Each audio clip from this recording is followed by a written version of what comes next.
গল্পকথন by Kallol চ্যানেলে আপনারা শুনছেন উইলিয়াম পিটার ব্লেটির দি এক্সরসিস্ট, আজ ৪র্থ পর্ব।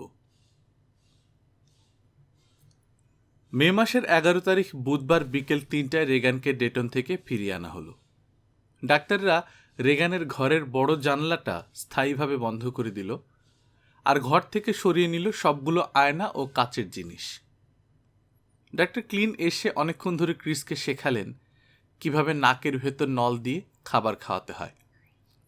এখন রেগানের যে অবস্থা দাঁড়িয়েছে তাতে এই পদ্ধতি ছাড়া খাবার খাওয়ানোর অন্য কোনো উপায় নেই।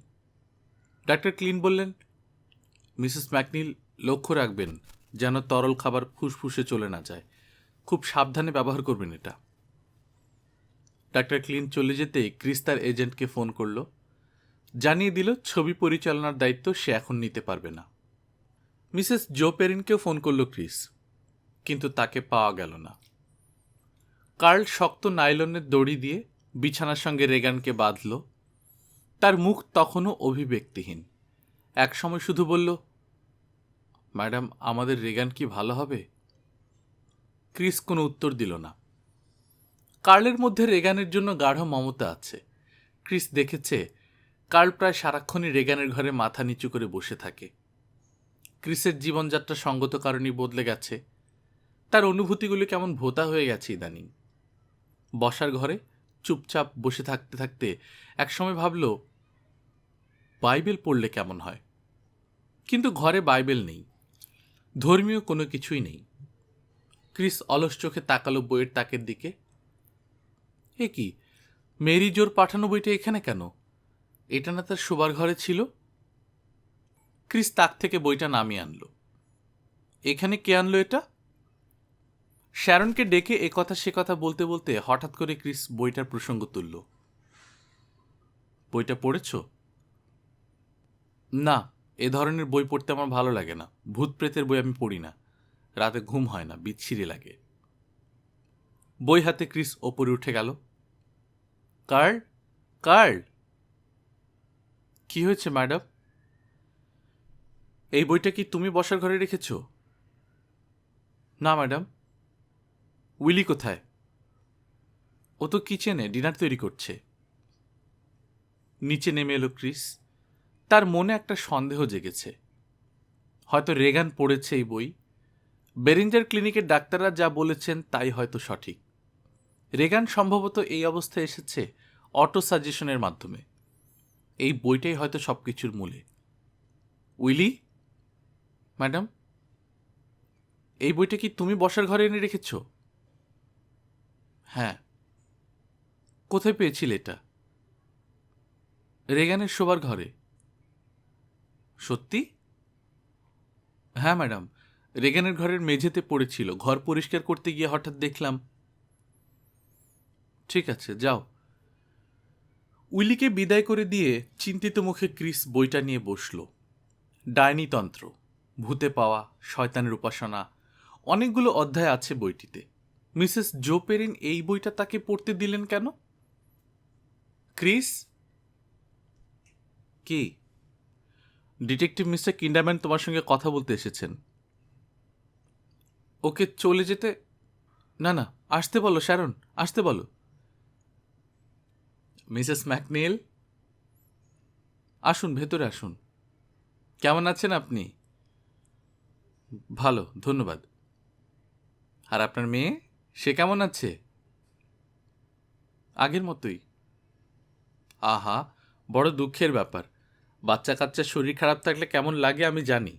আমার মেয়ে রুথের যখন অসুখ হলো, আহা। দাঁড়িয়েছেন কেন? বসুন। ধন্যবাদ, অসংখ্য ধন্যবাদ। অবশ্য আপনি ব্যস্ত থাকলে আরেকদিন আসতে পারি, কোনো তাড়া নেই আমার। না, ব্যস্ত না। কি যেন বলছিলেন? হ্যাঁ, রুথের কথা বলছিলাম, আমার বড় মেয়ে। থাক সেসব, আরেকদিন বলবো। আপনি ব্যস্ত, আমার নিজের জীবনের কথাই বলবো। অদ্ভুত। আপনি ইচ্ছে করলে একটা ছবি বানাতে পারেন। আমার মায়ের কথাই ধরুন, তার জন্য আমরা সপ্তাহে 6 দিন গোসল করতে পারতাম না। গোসল হতো শুধু শুক্রবার, বাকি 6 দিন গোসল বন্ধ। বলতে পারেন কেন?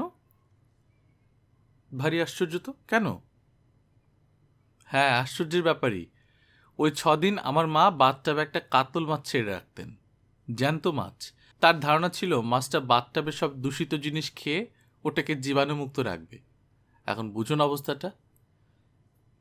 ক্রিস কোনো কথা বলল না, কিন্ডারম্যানের দিকে তাকিয়ে রইল, কেমন বিমূঢ় চাহনি। কিন্ডারম্যান কিন্তু হঠাৎ উৎসাহী হয়ে নড়ে চড়ে বসল। মিসেস ম্যাকনিল, আপনার হাতের ওই বইটা প্রেত পূজার উপর লেখা না? হ্যাঁ। কোনো ছবির গল্পের জন্য পড়ছেন? না, এমনি। বইটা ভালো? মিস্টার কিন্ডারম্যান, আপনি ঠিক কী জন্য এসেছেন বলুন তো? এই দেখুন, কিচ্ছু মনে থাকে না, আসল কথাই ভুলে গেছি। তবে তেমন কিছু নাই, যা না এলেও হতো, কিন্তু কিন্তু কি? কিন্ডারম্যান প্রসঙ্গ পাল্টে হঠাৎ শ্যারনের দিকে তাকিয়ে বলল, আপনার সঙ্গে বোধহয় আমার পরিচয় হয়নি। আমি শ্যারন স্পেন্সার, ক্রিসের সেক্রেটারি। বাহ, খুব ভালো লাগলো আপনার সঙ্গে দেখা হয়ে মিস স্পেন্সার। আমি আবার লোকজনের সঙ্গে কথা বলতে পছন্দ করি, ভক ভক করা আমার স্বভাব। কিছু জিজ্ঞেস করতে চান আমাকে? মিস্টার ডেনিংসকে এ বাড়িতে বসিয়ে রেখে আপনি তো ওষুধ আনতে গিয়েছিলেন। হ্যাঁ। তা তাকে একা রেখে গিয়েছিলেন? না, একা নয়, রেগান ছিল। তাকে রেখে কখন আপনি ঘর ছেড়ে যান? 6:30 হবে, তখন টিভির 6 নম্বর চ্যানেলে খবর হচ্ছিল। ক্রিস হঠাৎ তীক্ষ্ণ স্বরে বলল, আপনি এত সব জিজ্ঞেস করছেন কেন? একটা হিসাব মিলছে না মিসেস ম্যাকনিল, তাই খোঁজ খবর করতে হচ্ছে। এই যেমন ধরুন, মিস্টার ডেনিংস আপনার সঙ্গে দেখা করতে এসে দেখা না করে 10 মিনিটের মধ্যে চলে গেলেন, অথচ ঘরে তখন গুরুতর অসুস্থ একটা মেয়ে। ব্যাপারটা অস্বাভাবিক না? ক্রিস শুকনো গলায় বললেন, বার্ককে তো আপনি জানেন না, ও খুব খামখেয়ালি। মিসেস ম্যাকনিল, আরও একটা অস্বাভাবিক ব্যাপার আছে। বলুন। মিস্টার ডেনিংস এ শহরে তার গাড়ি নিয়ে আসেননি। আমি খোঁজ নিয়েছি, তিনি কোথাও যেতে হলে সবসময় টেলিফোন করে ট্যাক্সি আনেন, ঠিক না? হ্যাঁ, ঠিক। কাজেই তার উচিত ছিল এখান থেকে ট্যাক্সির জন্য ফোন করা, কিন্তু প্রতিটি ট্যাক্সি কোম্পানিতে খোঁজ নিয়েছি, এইরকম কোনো রেকর্ড তাদের কাছে নেই। ক্রিসের মুখ ছায়ের মতো সাদা হয়ে গেল। কিন্ডারম্যান ছোট্ট একটা নিঃশ্বাস ফেলে বলল, ব্যাপারটা ক্রমেই জটিল হয়ে পড়ছে মিসেস ম্যাকনিল। জটিল? প্যাথোলজিস্টের রিপোর্ট অনুযায়ী মিস্টার ডেনিংসের মৃত্যু দুর্ঘটনার জন্য হলেও হতে পারে, কিন্তু আপনি কি বলতে চান ওকে খুন করা হয়েছে? কিন্ডারম্যান আমতা আমতা করে বলল, আমি বুঝতে পারি সমস্ত ব্যাপারটাই আপনার জন্য অত্যন্ত দুঃখজনক। হোক দুঃখজনক, আপনি বলে যান। মিস্টার ডেনিংসের মৃতদেহ পরীক্ষা করলে প্রথমে মনে হয় কেউ যেন ওকে... আচ্ছা, তার আগে আপনাকে একটা কথা জিজ্ঞেস করি। শ্যারনের দিকে ফিরল কিন্ডারম্যান। মিস স্পেন্সার, আপনি যখন ওষুধ আনতে যান তখন কি মিস্টার ডেনিংস রেগানের ঘরে ছিলেন? না, বসার ঘরে। এমন কি হতে পারে না যে তিনি একসময় উঠে গিয়েছিলেন রেগানের ঘরে? এই কথা কেন জিজ্ঞেস করছেন? ক্রিস শুকনো গলায় বলল, আপনার মেয়ের হয়তো মনে আছে, তাকে জিজ্ঞেস করতে পারলে। আমি তো আপনাকে আগেও বলেছি সে অত্যন্ত অসুস্থ, তাকে ঘুম পাড়িয়ে রাখা হয়েছে। হ্যাঁ হ্যাঁ, তা ঠিক, আগেই বলেছেন। আপনি এত সব জিজ্ঞেস করছেন কেন বলুন তো? মিসেস ম্যাকনিল, একটা নতুন সম্ভাবনার দিকে আমার চোখ পড়েছে। এমন কি হতে পারে না যে মিস্টার ডেনিংস সেদিন খুব বেশি মদ খেয়ে ফেলেছিলেন, আর ওই অবস্থায় আপনার মেয়ের ঘরে হাজির হয়েছিলেন, তারপর সেখান থেকে জানলা দিয়ে নিচে পড়ে মারা গেলেন? হতে পারে না এরকম? না, প্রথমত জানলাটা বন্ধ করে রাখা হয়েছে, দ্বিতীয়ত বার্ক কখনো বেসামাল মাতাল হতো না, যদিও প্রচুর মদ খেত। তাই কি? হ্যাঁ, ছবি পরিচালনার সময় সে থাকতো পাড় মাতাল, কিন্তু তাতে ছবি পরিচালনার কোনো অসুবিধা হতো না। আচ্ছা বেশ, তাহলে বলুন, ওই রাতে কি অন্য কারো এ বাড়িতে আসার কথা ছিল? না। আপনার এমন কোনো বন্ধু কি নেই যে খোঁজ খবর ছাড়াই হঠাৎ এসে উপস্থিত হয়? এরকম বন্ধু আমার একজনই, বার্ক। কিন্ডারম্যান গম্ভীর মুখে মাথা চুলকাতে লাগলো, তারপর নিচু গলায় হেসে বলল, মিসেস ম্যাকনিল, পুরো ব্যাপারটাই জট পাকিয়ে গেছে। আমি বলতে গেলে অথৈ সমুদ্রে পড়ে গেছি। একজন লোক এলো আপনার সঙ্গে দেখা করতে, 15 মিনিট অপেক্ষা করে অত্যন্ত অসুস্থ একটা মেয়েকে ঘরে একা ফেলে চলে গেল। আশ্চর্য নয় কি? ক্রিস কথা বলল না। কিন্ডারম্যান গলার স্বর আরেক ধাপ উঁচুতে তুলে বলল, আমার কি মনে হয় জানেন, একজন অত্যন্ত শক্তিশালী লোক মিস্টার ডেনিংসকে খুন করেছে, তারপর আপনার মেয়ের ঘরের জানলা দিয়ে নিচে ফেলে দিয়েছে। ক্রিস বিবর্ণ হয়ে গেল, ফোঁটা ফোঁটা ঘাম জমল তার কপালে। এই জন্যে আমি জিজ্ঞেস করছি মিসেস ম্যাকনিল, কে আসতে পারে? ভালো করে চিন্তা করুন। না না, এখানে আমার খোঁজে কেউ আসে না। কার্ল বা উইলি, তাদের খোঁজেও কেউ আসে না? না, ওদের কোনো পরিচিত লোকজন নেই, ওরা নিজেদের মতো থাকে। তা এমনও তো হতে পারে কেউ হয়তো কিছু দিতে এসেছে, একটা পার্সেল কিংবা দোকানের কোনো অর্ডার। তাতে কি? হয়তো কোনো কারণে সেই পিয়ন বা মেসেঞ্জারের সঙ্গে ঝগড়া বেঁধে গেল মিস্টার ডেনিংসের। তার মেজাজ আমি যতদূর খবর নিয়েছি খুবই উগ্র ধরনের ছিল। মিসেস ম্যাকনিল, এমন কেউ কি এসেছিল? আমার পক্ষে জানা সম্ভব নয়। আপনি কার্লকে বরং জিজ্ঞেস করতে পারেন। ডাকবো কার্লকে? না থাক, উঠবে এবার। ঘরে আপনার অসুস্থ মেয়ে, তাকে অবশ্য দু একটা কথা জিজ্ঞেস করতে পারলে খুবই মামুলি কথা। কোনো কথা বলার মতো অবস্থায় আমার মেয়ে নেই। হ্যাঁ, খুব দুঃখের ব্যাপার। আচ্ছা মিস স্পেন্সার, আপনার সঙ্গে কথা বলে খুব ভালো লাগলো। আজ উঠি। Good night. Good night mister Kinderman. Chris বলল, আসুন আপনাকে এগিয়ে দিই। না না, তার তেমন দরকার নেই। দরজা পর্যন্ত গিয়ে কিন্ডারম্যান হঠাৎ থমকে দাঁড়ালো, মুখে লজ্জিত ভঙ্গি। মিসেস ম্যাকনিল, একটা অনুরোধ করতে চাই আপনাকে, যদি কিছু মনে না করেন। না, মনে করার কিছু নেই, বলুন। মানে, আমার মেয়ের জন্য একটা অটোগ্রাফ। সংকোচের সঙ্গে কাগজ ও কলম বের করলো কিন্ডারম্যান। ক্রিস হাসি মুখে বলল, বলুন আপনার মেয়ের নাম কি? মিসেস ম্যাকনিল, আসলে হয়েছে কি, মানে, আমি সত্যি কথাই বলি, অটোগ্রাফটা আমি নিজের জন্যই চাইছি। আমি আপনার একজন ফ্যান। আপনার এঞ্জেল ছবিটা আমি 6বার দেখেছি। ক্রিস খসখস করে লিখল উইলিয়াম কিন্ডারম্যানের জন্য ভালোবাসা, তারপর নাম সই করল। মিসেস ম্যাকনিল, আপনি খুব ভালো। আচ্ছা চলি, গুড নাইট। ক্রিস দরজা বন্ধ করেছে, তখনই কলিং বেল বেজে উঠল। দরজা খুলে ক্রিস দেখে কিন্ডারম্যানই দাঁড়িয়ে আছে। ঘাট চুলকে কিন্ডারম্যান বলল, মানে, লজ্জার মাথাকে আরেকবার বিরক্ত করতে হচ্ছে। একটা কথা মনে পড়ে গেল কি না, তাই। বলুন। আপনার ওই কার্লের সঙ্গে একবার কথা বলতে চাই। কোনো পার্সেল টার্সেল এসেছিল কি না এই ব্যাপারে একটু নিঃসন্দেহ হওয়া আর কি। জিজ্ঞেস না করলে বুকের মধ্যে কেমন খচখচ করবে। অবশ্য জানি কেউ আসেনি, তবু। আপনি ভেতরে এসে বসুন, আমি কার্লকে ডেকে দিচ্ছি। না না, আমি বসবো না। ছট করে কথাটা জিজ্ঞেস করেই চলে যাব। আপনাকে আর কষ্ট করে থাকতে হবে না, প্লিজ। ঠিক আছে। কার্ল এলো প্রায় সঙ্গে সঙ্গে। তার মুখ যথারীতি ভাবলেশীন, তবে চোখের দৃষ্টি অস্বাভাবিক শীতল। মিস্টার কার্ল অ্যাংস্ট্রম, বলুন।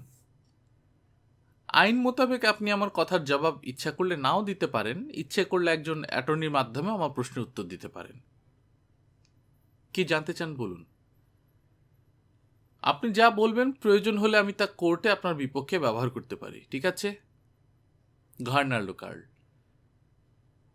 আপনি আগে বলেছিলেন এপ্রিলের 28 তারিখ রাতে মিস্টার ডেনিংসের মৃত্যুর সময় আপনি ছবি দেখছিলেন ক্রেস্ট সিনেমা হলে। হ্যাঁ। কখন সিনেমা হলে ঢুকলেন? ঠিক মনে নেই, কিন্তু আগে বলেছিলেন 6টার সময় ঢুকেছেন। হ্যাঁ, 6টার সময় হবে। আপনি ছবিটা প্রথম থেকে শেষ পর্যন্ত দেখেছেন? হ্যাঁ। ছবি শেষ হওয়ার সঙ্গে সঙ্গে হল থেকে বেরিয়ে আসেন? হ্যাঁ। আগে বেরোননি? মনে করে দেখুন। না, পুরো ছবিটাই দেখেছি। কখন ফিরে আসেন বাড়িতে? ঠিক 9:30। আর আপনি বলছেন প্রথম থেকে শেষ পর্যন্ত ছবিটা দেখেছেন। হ্যাঁ, আমি তো বললামই। দেখুন মিস্টার কার্ল, আপনার সমস্ত কথাবার্তা আমি টেপ করছি, কাজেই ঠিকঠাক বলাই ভালো। আমি ঠিকঠাকই বলছি। তাহলে আপনার নিশ্চয়ই মনে আছে ছবি শেষ হওয়ার মিনিট 10 আগে একটা লোক হলে বেশ হইচই করেছে? হ্যাঁ, মনে আছে। হইচইয়ের কারণটা বলতে পারেন? লোকটা মাতাল ছিল। তাকে কি করা হয় তখন? বের করে দেয়া হয়। ছবি শেষ হয় কখন? ঠিক 8টায়। তার আগে নয়? না, ঠিক 8টাতেই শেষ হয়। কিন্ডারম্যান সিগারেট ধরিয়ে এবার ঠান্ডা চোখে তাকালো কার্লের দিকে। দেখল মূর্তির মতো অভিব্যক্তিহীন একটা চেহারা। মিস্টার কার্ল, বলুন। ওই রাতে সিনেমা হলে কোনো গন্ডগোল হয়নি। আমি আপনাকে ঘটনাটা বানিয়ে বললাম। আপনার কিছু বলার আছে? না। হলের প্রজেকশন রুমের লগবুক আমি পরীক্ষা করেছি। যান্ত্রিক গোলযোগের কারণে ওই রাতে ছবি শেষ হয়েছে 8টা 15-এ। কাজেই ছবিটি শেষ পর্যন্ত দেখে থাকলে ঠিক 9:30টায় আপনি ফিরতে পারেন না। কার্ল শীতল চোখে তাকিয়ে রইল, কোনো জবাব দিল না। মিস্টার কার্ল, বলুন, কোথায় ছিলেন ওই রাতে? আমি ছবি দেখছিলাম। কিন্ডারম্যান হাসি হাসি মুখে একদৃষ্টে তাকিয়ে রইল কার্লের দিকে। কার্ল ফিসফিস করে বলল, আপনি কি আমাকে অ্যারেস্ট করবেন? না, এত সহজে কাউকে অ্যারেস্ট আমি করি না। Good night mister Carl. Good night. বেজায় ঠান্ডা পড়েছে, কি বলেন? হ্যাঁ। দ্রুত পায়ে বাড়ির দিকে এগিয়ে গেল কিন্ডারম্যান। রাত 10টার মতো বাজে। শ্যারন ঘুমোতে গেছে। রেগানের ঘরের বাইরে এতক্ষণ চুপচাপ বসেছিল কার্ল। সেও একসময় নিজের ঘরে চলে গেল। ক্রিস পরপর 2 পেয়ালা কফি খেয়েছে। না, ঘুম আসছে না কিছুতেই। রেগানের ঘরও সারা শব্দহীন। তার মানে এখনো জেগে ওঠেনি। ডাক্তারের কথাই ঠিক, রেগান আজ রাতে আর জাগবে না। রাত 11টার দিকে ক্রিস মেয়েকে দেখতে গেল। ঘরের ভেতর নীল আলো, ভয়ানক নীরবতা, বাতাস কেমন ভারী হয়ে আছে। ক্রিস মৃদুস্বরে ডাকল, রেগান, মামুনি। কোনো সাড়া নেই। ক্রিস খানিকক্ষণ দাঁড়িয়ে থেকে ঘর ছেড়ে বেরিয়ে আসছে। ঠিক তখনই ভারী গলায় কে যেন ডাকল, চলে যাচ্ছ কেন? এসো, ফিরে এসো, ময়না সোনা, চাঁদের কণা। কয়েক মুহূর্ত ক্রিস স্পষ্টভাবে কিছু চিন্তাও করতে পারল না। বার্ক ডেনিংসের গলা ভেসে আসছে রেগানের ঘর থেকে, কিন্তু তা কি করে সম্ভব? আমি তোমার মেয়ের সঙ্গে আপাতত আছি। যাব কোথায় বলো? কি হলো, ভেতরে আসছো না কেন? ক্রিস বিকৃত স্বরে ডাকল, কার্ল, কার্ল। আহা, আবার কার্লকে ডাকা কেন? ভয় লাগছে? ভয়ের কিছু নেই। ক্রিস খোলা ঘরের দিকে তাকালো। রেগানের কাত হয়ে থাকা মাথাটা দেখা যাচ্ছে। ও কি জেগে আছে? খুটখুট করে শব্দ হলো। কিসের শব্দ? ক্রিস তাকালো বন্ধ জানালার দিকে। তখনই চোখে পড়ল ওটা। কিন্তু কি ওটা? চিৎকার করে উঠল ক্রিস, আর ওই চিৎকারের মধ্যেই জ্ঞান হারালো। ক্রিস একজনের জন্য অপেক্ষা করছিল। অফিস ছুটির সময়, সবাই ঘরে ফিরছে। রাস্তাঘাটে প্রচণ্ড ভিড়। ক্রিস এমন ভাবভঙ্গি করছে যাতে কেউ বুঝতে না পারে সে কারোর জন্য অপেক্ষা করছে। একজনকে এগিয়ে আসতে দেখা গেল ওর দিকে, কিন্তু সে নয়। যে আসছে সে কিছুতেই ফাদার ডেমিয়েন কারাস হতে পারে না। লোকটার পরনে আধময়লা খাকি প্যান্ট, গায়ে নীল রঙের সোয়েটার। সে ক্রিসের দিকে বারবার তাকাচ্ছে। যে জায়গাটায় ক্রিস দাঁড়িয়ে আছে তা নদীর পাড়ে, অপেক্ষাকৃত নির্জন। কিন্তু লোকটা এমনভাবে দ্রুত পা ফেলে আসছে যে ক্রিসের আশঙ্কা হলো তার মতলব ভালো নাও হতে পারে। আপনি মিসেস ম্যাকনিল? আমি ফাদার ডেমিয়েন কারাস। নিজেকে সামলাতে ক্রিসের একটু সময় লাগলো। তাড়াতাড়ি সানগ্লাস খুলে ফেলল। প্রায় চিৎকার করে উঠতে যাচ্ছিল ভেবে ওর এখন দারুণ লজ্জা লাগছে। আমাকে এভাবে ছুটে আসতে দেখে ভয় পেয়েছিলেন নাকি? আমি ঠিক বুঝতে পারিনি আপনি ফাদার কারাস। তাই আমি অবশ্যই ইচ্ছে করেই পাদ্রীদের পোশাকটা পরে আসিনি। আপনি বলেছিলেন গোপনে কথা বলতে চান, সেজন্যেই। ফাদার কারাস, আপনাকে আমি একদিন বিশ্ববিদ্যালয় এলাকায় দেখেছি, তবু আজ চিনতে পারিনি। আপনার কাছে সিগারেট আছে? আছে, ফিল্টার ছাড়া চলবে?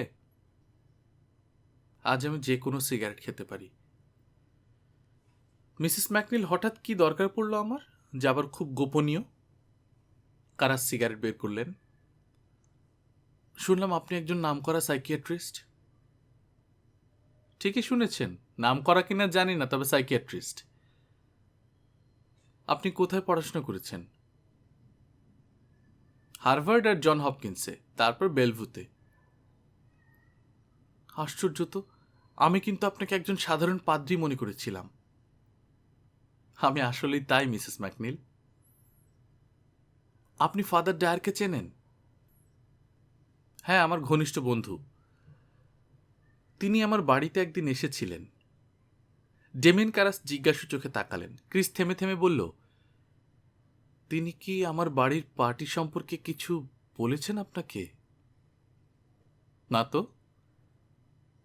আমার মেয়ের সম্বন্ধে কিছু? না, আমি তো জানি না যে আপনার কোনো মেয়ে আছে। ফাদাররা তাহলে সত্যি সত্যি মুখ বন্ধ করে রাখতে পারেন? সবাই পারে না, কেউ কেউ পারেন। ফাদার কারাস, আপনার কাছে যদি গোপন কিছু বলে কেউ, আপনি কি তা গোপন রাখেন? তা রাখি। আচ্ছা ফাদার, ধরুন একজন খুব খারাপ লোক, একজন খুনি, সে যদি আপনার কাছে আসে সাহায্যের জন্য, আপনি তাকে সাহায্য করবেন? কি ধরনের সাহায্য? ক্রিস আচমকা বলল, কারো উপর যদি পিশাচ বা শয়তানের ভর হয়, তাহলে কি করে তাড়ানো যায় জানেন?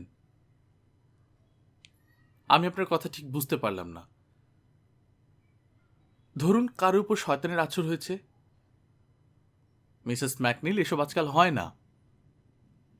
হয় না? কখন থেকে হয় না? যখন থেকে আমরা জানতে পারলাম যে মানসিক অসুখ বলে একটা ব্যাপার আছে। ক্রিসের চোখে মুখে হতাশার ভাব জাগতে দেখে ফাদার কারাস যেন অবাক হলেন। শান্ত স্বরে বললেন, আজকাল অনেক ফাদার শয়তানের অস্তিত্বে বিশ্বাস করেন না।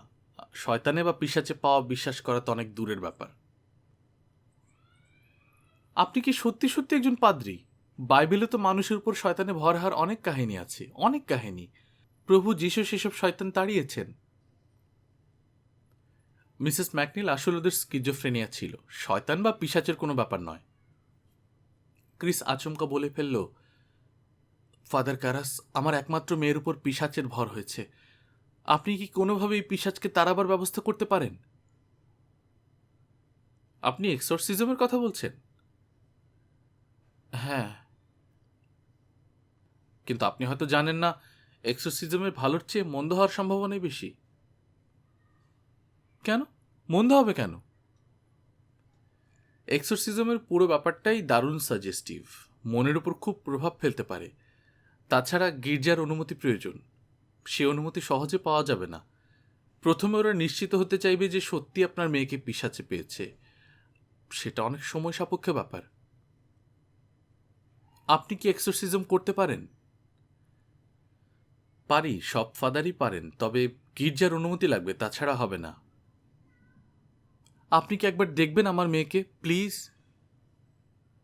হ্যাঁ, নিশ্চয়ই দেখব, একজন সাইকিয়াট্রিস্ট হিসেবে দেখব। ফাদার কারাস, আমি অনেক সাইকিয়াট্রিস্ট আর ডাক্তার দেখিয়েছি, এখন আমরা একজন ফাদারের সাহায্য চাই। Father please. ফাদার কারাসকে স্তম্ভিত করে দিয়ে ক্রিস হঠাৎ হাওমাও করে কেঁদে উঠল। কিছুক্ষণ চুপ করে থেকে শান্ত স্বরে কারাস বললেন, চলুন দেখে আসি আপনার মেয়েকে। ডেমিয়েন কারাস নিঃশব্দে হাঁটতে লাগলেন। বাড়ির সামনে এসে হঠাৎ থমকে দাঁড়ালেন। একটা কিছু যেন অনুভব করলেন, সারা শরীর তার ঝিমঝিম করে উঠল। কিছু একটা আছে। সিঁড়ি দিয়ে রেগানের ঘরের দিকে উঠতে উঠতে যেন অপার্থিব কোনো কণ্ঠ শুনলেন কারাস। ভারী গম্ভীর গলা, ঘৃণা আর ক্রোধ মেশানো। ভ্রু কুঁচকে গেল তার, কিন্তু তারপরই হাসির শব্দ, হা হা শব্দে হাসি। শ্লেষা জড়ানো বৃদ্ধের ক্রূর হাসি। কার্ল দরজার সামনে দাঁড়িয়েছিল। সে একদৃষ্টে তাকিয়ে রইল ফাদার কারাসের দিকে। ঠান্ডা গলায় জিজ্ঞেস করল, আপনি কি একজন ফাদার? হ্যাঁ। যান, ভেতরে যান, দেখুন। কারাস ক্রিসকে জিজ্ঞেস করলেন, ভদ্রলোকটি কে? আপনার মেয়ের সঙ্গে যে কথা বলছে? ও ঘরে কোনো ভদ্রলোক নেই, রেগান একাই আছে। আপনি যান, আমি যাচ্ছি না। ফাদার কারাস দরজার হাতল ধরতেই ভেতরের সমস্ত শব্দ থেমে গেল। শুনশান নীরবতা। ঘরের ভেতর ঢুকে অনেকক্ষণ ফাদার কারাস কোনো কথা বলতে পারলেন না। কঙ্কালসার যে আকৃতিটা বিছানায় দড়ি দিয়ে বাঁধা, সেই কি 12 বছরের রেগান? এ তো এক বৃদ্ধার কুৎসিত অবয়ব। তবে চোখ দুটো চকচক করছে, তাকিয়ে আছে তীক্ষ্ণ তীব্র দৃষ্টিতে। সেই দৃষ্টিতে বুদ্ধির দীপ্তি খুব স্পষ্টভাবেই দেখা যায়, কিন্তু কি ভয়ঙ্কর চাহনি! ফাদার কারাস বন্ধুর মতো হাত বাড়িয়ে নরম সুরে বললেন, কেমন আছো রেগান? কারাস চেয়ার টেনে রেগানের সামনে বসলেন। আগের মতোই রেগান তীক্ষ্ণ চোখ দিয়ে তাকে দেখছে। আমি তোমার মায়ের একজন বন্ধু। তোমার মা বললেন তুমি একটু অসুস্থ, তাই তোমাকে সাহায্য করতে এসেছি। রেগানের মুখে বিদ্রূপের হাসি দেখা গেল, যেন বহু কষ্টে সে নিজেকে হা হা অট্ট হাসি থেকে বিরত রাখছে। রেগান বলল, শেষ পর্যন্ত তোমাকে ধরে এনেছে? হ্যাঁ, আমি তোমাকে সাহায্য করার জন্য এসেছি। ভালো, আমার কিছু সাহায্য দরকার এই মুহূর্তে। দড়ির বাঁধনগুলো খুলে দাও তো দেখি। ওগুলো খুব কষ্ট দিচ্ছে বুঝি? কষ্ট টষ্ট না, বিরক্তিকর ব্যাপার, মহাবিরক্তিকর। বাঁধন খুললে তো তুমি নিজেকে ব্যথা দিতে পারো রেগান। আমি রেগান নই। ও, তুমি রেগান নও? আমি বুঝতে পারিনি, আমাদের পরিচয় হয়নি। আমার নাম ডেমিয়েন কারাস। তোমার নাম? আমি পিশাচ, শয়তানও বলতে পারো। ভালো, খুব ভালো। একজন পিশাচের সঙ্গে পরিচিত হয়ে খুশি হলাম। তাহলে কিছু কথাবার্তা বলা যাক। কথা বলতে চাও বুঝি? হ্যাঁ। ভালো, কথা বলবো, কিন্তু এরকম বাধা অবস্থায় আমি কথা বলতে পারি না। কথা বলার সময় হাত পা নাড়ানো আমার পছন্দ, পুরনো অভ্যেস। এখন দয়া করে বাঁধন খুলবে? ডেমিয়েন কারাস কথার বাঁধনই দেখে অবাক হলেন। চেয়ার নিয়ে রেগানের কাছে খানিকটা এগিয়ে গেলেন। তার কৌতূহল ক্রমেই তীব্র হচ্ছে। তুমি তাহলে শয়তান? হ্যাঁ, এই বিষয়ে তুমি 100% নিশ্চিত থাকতে পারো। শয়তান হলে তো তুমি নিজেই দড়ির বাঁধন খুলতে পারো। শয়তানের ক্ষমতা তো কম নয়। ইচ্ছে করলেই দড়িগুলো তুমি শূন্যে মিলিয়ে দিতে পারো।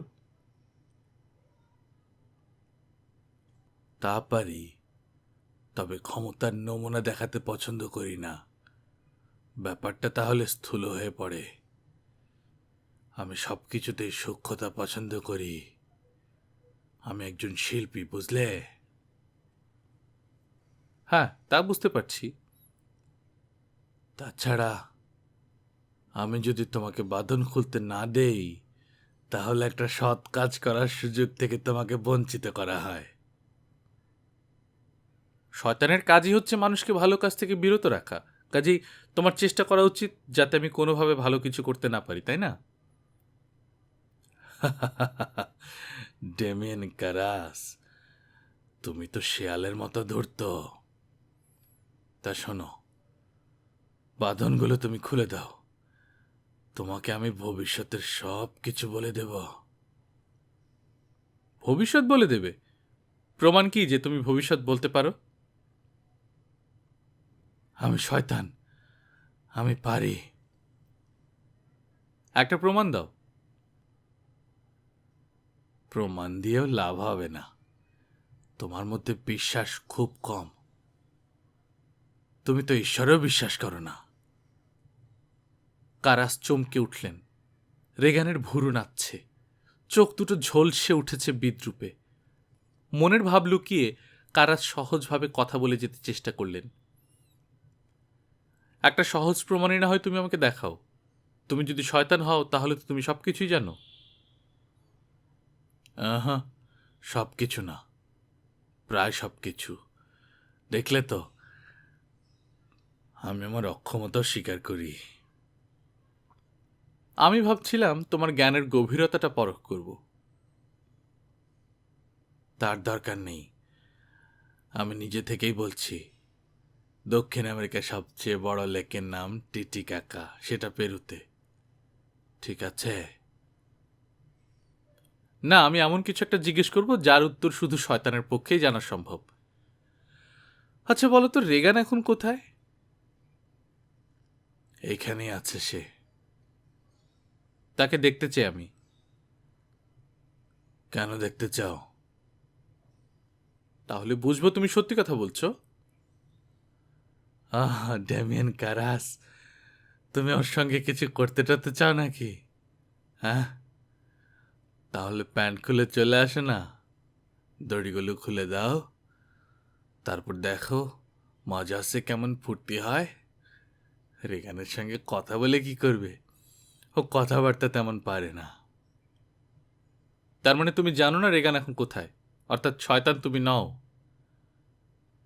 জানি, জানি। তাহলে দেখাচ্ছ না কেন? আচ্ছা, আরেকটা কাজ করলে হয় না? আমি বরং তোমার মনের কথা বলে দিই, সেটাও একটা প্রমাণ হবে। 1 থেকে 10 পর্যন্ত একটা সংখ্যা ভাবো তো মনে মনে, আমি বলে দিচ্ছি। না, ওতে কিছু প্রমাণ হবে না। তা অবশ্য হবে না। শোনো বাপু কারাস, তোমাকে আমি তেমন কোনো প্রমাণ দেব না। বিশ্বাস আর অবিশ্বাস, এই দুয়ের মধ্যে তোমাকে আটকে রাখবো আমরা। আমরা বলছো কেন? আর কি আছে তোমার সঙ্গে? এই কত্তি মাগিটার মধ্যে আমরা অনেকেই আছি। পরে তোমাকে বলবো কে কে আছি। আমার হাত একটা শুধু খুলে দাও। শরীরে বড্ড চুলকানি হয়েছে, চুলকাতে হবে। জায়গাটা দেখিয়ে দাও, আমি চুলকে দিচ্ছি। বলেছি না, তুমি শিয়ালের মতো ধরত। বেশ, রেগানকে একবার না হয় দেখাও, তারপর বাঁধন না হয় খুলে দেব। মুহূর্তের মধ্যে কিছু একটা হলো। কারাস দেখলেন গাঢ় দুঃখ মাখা একজোড়া সজল চোখ, ব্যথা কাতর এক বালিকার ম্লান মুখ। কিন্তু তা মুছে গেল সঙ্গে সঙ্গে। তারপরই শোনা গেল ক্রুদ্ধ গর্জন। এইবার নিশ্চয় বাঁধনটা খুলবে। কারাসের আচ্ছন্ন ভাব তখনও কাটেনি। রেগানকে দেখা গিয়েছিল কি? ব্যথার ক্লান্তিতে আচ্ছন্ন ওই মেয়েটাই তবে রেগান? ফাদার, দয়া করুন, এই পঙ্গুকে দয়া করুন। কারাস চমকে তাকিয়ে দেখেন রেগানের ক্রূর চোখে বিদ্রুপ ঝিলিক দিচ্ছে। কথাটা কোথায় যেন শুনেছেন তিনি। হ্যাঁ, নিউ ইয়র্কের সাবওয়েতে লোকটাকে একটা ডলার দিয়েছিলেন তিনি। কারাস, তোমার মা কিন্তু এখানে আছেন। কোনো খবরাখবর থাকলে দিতে পারো। কারাসের সহজ চিন্তা শক্তি লোপ পেল। থেমে থেমে কোনো ক্রমে বললেন, আমার মা, উনি যদি সত্যি এখানে থাকেন, তুমি নিশ্চয়ই তার ডাকনামটা জানবে। বলো তো তার নাম কি, বলো। কাছে আসো বলছি। কারাস খানিকটা এগিয়ে গেলেন। আরো কাছে, ফিস ফিস করে বলবো আমি। আরো খানিকটা এগুতেই রেগান মুখ ভর্তি করে তার উপর বমি করল।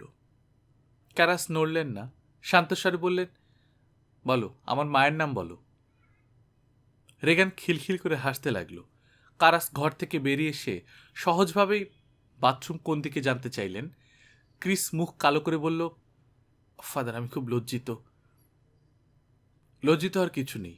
আপনার মেয়েকে কি কোনো ঘুমের ওষুধ দেওয়া হচ্ছে? হ্যাঁ, লিব্রিয়াম। কতটুক করে দিচ্ছেন? দৈনিক 400 মিলিগ্রাম। বলেন কি? মিসেস ম্যাকনিল, আমার মনে হয় ওকে কোনো হাসপাতালে রাখা খুব দরকার। তা সম্ভব নয় ফাদার। রেগান একটা মারাত্মক অপরাধ করেছে। বাইরে রাখলেই তা জানাজানি হয়ে যাবে। আমি কিছুতেই সেটা হতে দিতে পারি না। মিসেস ম্যাকনিল, আপনি নিচে গিয়ে বসুন, আমি হাত মুখ ধুয়ে আসছি। ফাদার কারাস খুঁটিয়ে খুঁটিয়ে রেগানের অসুখের সমস্ত ইতিহাস শুনলেন। দু একটি কথা দ্বিতীয়বার শুনতে চাইলেন। ক্রিস বলল, ওর কি হয়েছে ফাদার? একটু কঠিন ভাষায় বলতে হয়, মনের উপর চেপে থাকা গ্লানি থেকে দ্বৈত সত্তার উদ্ভব ঘটেছে ওর মধ্যে, সেই সঙ্গে মানসিক অসুস্থতাজনিত হিস্টেরিয়া। এইসব ফালতু কথা আমি অনেক শুনেছি ফাদার। আমাদের মানসিক হাসপাতালে যেসব রোগী আছে তাদের তো আপনি দেখেননি, আমি দেখেছি। তারা রেগানের চেয়ে অনেক বিচিত্র সব কাণ্ড কারখানা করে। বেশ, তাহলে ফাদার আপনি বলুন, রেগানের ঘরে যেসব শব্দ হয় সেগুলো কেমন করে হয়? কই, আমি তো কোনো শব্দ শুনিনি। আপনি না শুনলেও পেরিঞ্জার ক্লিনিকের সব ডাক্তাররা শুনেছে। হয়তো শুনেছেন, কিন্তু তারও একটা বৈজ্ঞানিক ব্যাখ্যা আছে। একে বলে সাইকোকাইনেসিস। কি? বয়সন্ধিকালের মেয়েদের মধ্যে যদি ঘোরতর কোনো মানসিক অস্থিরতা থাকে তাহলেই সব হতে দেখা যায়। কোনো অজানা শক্তি এর মূলে আছে, তবে তা ভৌতিক কিছু নয়। রেগানের অবস্থা নিজের চোখে দেখেও আপনি এইসব বলছেন? মিসেস ম্যাকনিল, অনেক সময় খুব জটিল কোনো জিনিসের ব্যাখ্যা খুব সহজ হয়ে থাকে। ফাদার কারাস, আমি এসব কিচ্ছু বুঝি না। আমি কোনো থিওরি শুনতে চাই না। তুই তো সত্তা, তুই তো সত্তা। কি সেটা? আপনি বলুন, বোঝান আমাকে। আমি কি এতই অজ্ঞ মূর্খ যে আপনাদের এসব বুঝবো না? মিসেস ম্যাকনিল, পৃথিবীর কেউই এসব বোঝে না। আমরা শুধু জানি এটা হয়। জিনিসটা এইভাবে দেখুন, আমাদের মাথায় প্রায় 17 বিলিয়ন কোষ আছে। তারা প্রতি সেকেন্ডে 100 মিলিয়ন অনুভূতির আদান প্রদান করে। মাথার প্রতিটা কোষের এক একটা স্বাধীন সত্তা আছে, যার জন্য এটা সম্ভব। এখন মানুষের মাথাটাকে যদি একটা সমুদ্রগামী জাহাজ মনে করেন, কল্পনা করুন তো, মাথার প্রতিটা কোষ এক একজন নাবিক। তাদের একজন ক্যাপ্টেন আছে। সে ঠিক জানে না অন্য নাবিকরা কখন কি করছে, কিন্তু জানে যে তারা তাদের দায়িত্ব ঠিকঠাক পালন করছে। এখন যদি জাহাজে কোনো বিদ্রোহ ঘটে আর অন্য এক নাবিক ক্যাপ্টেনের স্থান নেয়, তখন সেই নাবিকটা হবে দ্বিতীয় সত্তা। ক্রিস একদৃষ্টে তাকিয়েছিল। কারাসের কথা শেষ হতেই বলল, আমি আমার মেয়েকে জানি। তার যত পরিবর্তনই হোক তাকে আমি চিনব। অবিকল রেগানের মতো লক্ষ কোটি মেয়েকে আমার সামনে এসে দাঁড় করালেও আমি আমার মেয়েকে চিনে বার করতে পারবো। ফাদার, আপনি আমার কথা বিশ্বাস করুন। দোতলায় এখন যে শুয়ে আছে সে রেগান নয়। সত্যি সে রেগান নয়। ফাদার কারাস শান্তস্বরে বললেন, চট করে কিছু ভেবে বসা ঠিক হবে না। চট করে আমি কিছু বলছি না। ওই জিনিসটার সঙ্গে আপনি নিজেও কথা বলেছেন। ওর অস্বাভাবিক বুদ্ধি আপনি লক্ষ্য করেননি? দ্বিতীয় সত্তাটি প্রায় সব ক্ষেত্রেই বুদ্ধিমান হয়। প্রফেসর জাং, ফ্রয়েডের বিখ্যাত ছাত্র, কথা লিখে গেছেন। রাখুন আপনার জাং আর ফ্রয়েড।